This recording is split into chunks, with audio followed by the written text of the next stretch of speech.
Hello everyone, with Worlds just around the corner, I want to give you guys a preview of the first game for the last spot in the play-ins between BDS and Golden Guardians. EU versus NA is going to be an epic clash. If you guys want to watch Worlds but don't know where to start, this video is perfect for you, as I will break down each role, how the teams play, strengths and weaknesses, and all the things that matter before the Monday's match. In the top lane for BDS we have Adam. What a name he made for himself this spring split. He was the best player in BDS. He is versatile and comfortable on both fighters and tanks.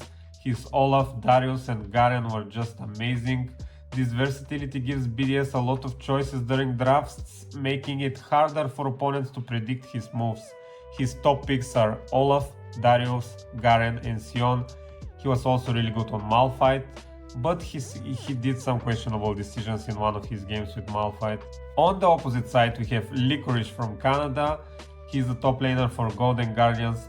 He's really good at understanding how to neutralize the game and the lane. He can also play aggressive champions like Jax, but this spring and summer splits he has the best impact on Cassante and Rumble. His game sense and adaptability are key strengths for Golden Guardians. His top picks, as I said, are Cassante, Jax and Rumble. In the jungle for BDS we have Shio. He takes on the protective role in the jungle. He's more supportive player. He's always there to back his lanes, but he's not really open to fight the 2v2 early game with his mid laner. He has kinda unique champion choices, and I believe this is not the best meta for him. His main champions in the summer split were Maokai, Ivern and Sejuani. On the opposite side for Golden Guardians we have River. Personally I believe he was the best jungler in the LCS this season.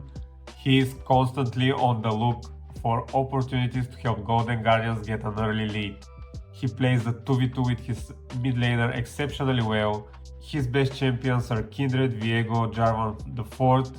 He had also really amazing performance on Nocturne, and I believe his proactive style is one of the key things to watch in this series. In the mid lane this time for Golden Guardians we have Gori. He played exceptionally well in the summer split, but he kinda choked in the playoffs for Golden Guardians. He's really good at playing the 2v2 matchup with River, as I said earlier. His best picks were Azir and Sylas and Jace. It's interesting to see how he will perform in a meta where Orianna will be one of the top picks and male mages will be dominating the mid lane. He's really comfortable at the mages. I believe the biggest weakness for Gori is his low champion pool, and he can be easily targeted.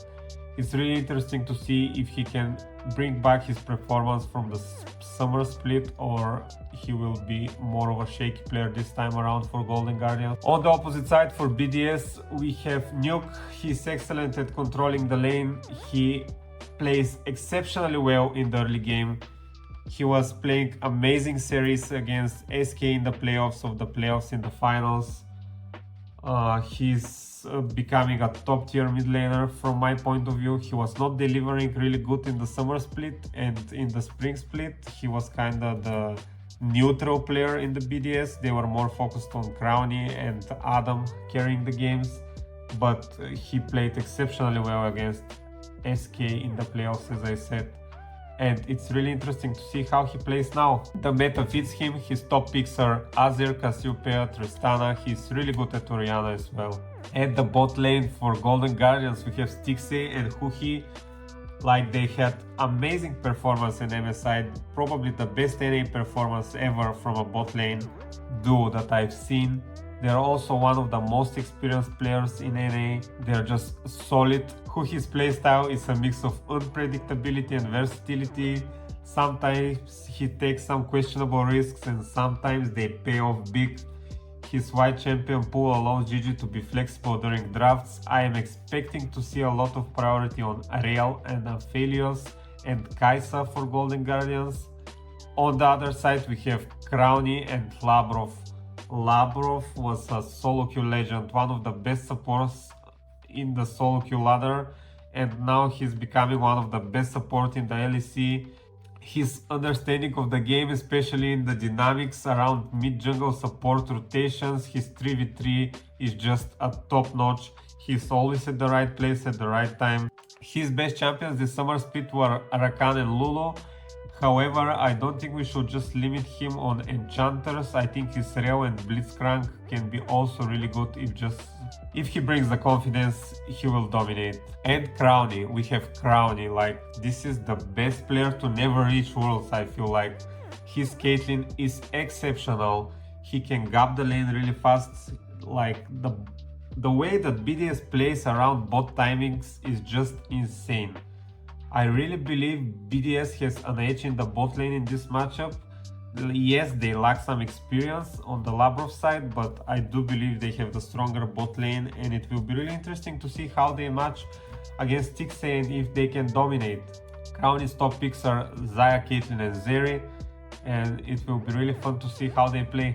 Okay, we covered the lanes, let's get into the team dynamics and how each team plays and what you need to beat each team. Let's kick things off with BDS. I believe the LEC has mastered the early game better than the LEC, and I believe BDS will have an edge in the early game. Their strong suit though is the macro play, emphasizing vision control and objective preparation. They're really good at preparing for those drakes, for those heralds. They set up the vision really good. This team knows the importance of controlling river and jungle. I think one of their standard features is their ability to prepare for drakes, really. I think they were the best in the LEC. I also think that part of their playstyle is they're too reliant on Adam to take pressure on the top lane, while Crowny and Labrov are stomping other lanes and taking the game in their control.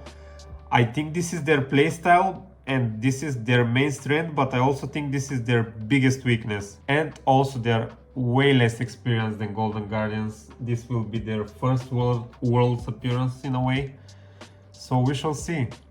On the other side we have Golden Guardians. They play a lot like LPL team. They're favoring aggression and a lot of fights. They have understanding on when to pick fights, even if it means someone will die to secure objectives later on.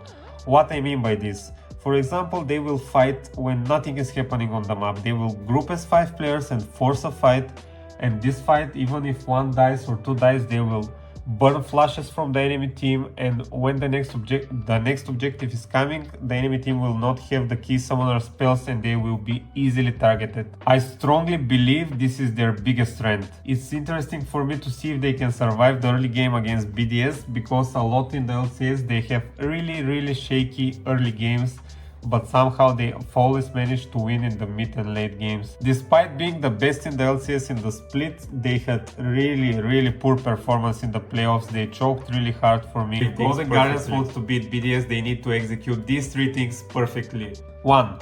Target the mid jungle. BDS tends to avoid mid jungle skirmishes. They play really passive at this side of the map, and I believe forcing some fights and getting them out of their comfort zone is one of the keys of defeating them. 2. Pressure Adam. Yeah, I know this is easier said than done, but as I said earlier, BDS often relies on Adam to draw the attention topside, while Crowny and Labrov are taking the game in their hands. You can disrupt this game plan by just targeting Adam hard, or if you neutralize the lane in a way. 3. Predictability. I really do believe that BDS are really predictable, and if just Golden Guardians do prepare for these matchups and do their homework, they will have a lot higher chances. Now, how to beat Golden Guardians? The 3 things that BDS need to do. 1. Target Gory's champion pool. Gory has shown a limited champion pool, and his ability to choke in playoffs is something that they need to look into. I do believe if they ban his key champions or take it away, he will underperform and make this 3v3 play a lot more easier for BDS, and I do believe that BDS have the better 3v3 play. 3. Bot lane pressure. While it's true that Stixie is really consistent and experienced, I believe that BDS have better understanding on the bot timings and how to play around bot lane better, and I think the bot lane pressure is one of the key things to look into these matchups. And 3. Avoid unnecessary fights. As I said earlier, Golden Guardians love to fight a lot before objectives. It might seem unnecessary in a way, but these are well-planned fights and BDS need to avoid them if they want to have a chance later on in the team fights. These were the key takeaways for each role, how each team plays, strengths and weaknesses. I do believe that BDS has a slight advantage, maybe 60-40 over Golden Guardians, and I am tending to predict 3-2 for BDS. But maybe if Golden Guardians don't adapt really good, it can be 3-1, but I don't think it will be a stomp. Everything is possible. Of course, it depends on who performs better on the day. What are your thoughts?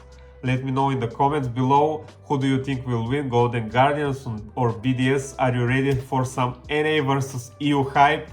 Because I definitely am. It's also really interesting to see how the meta plays out.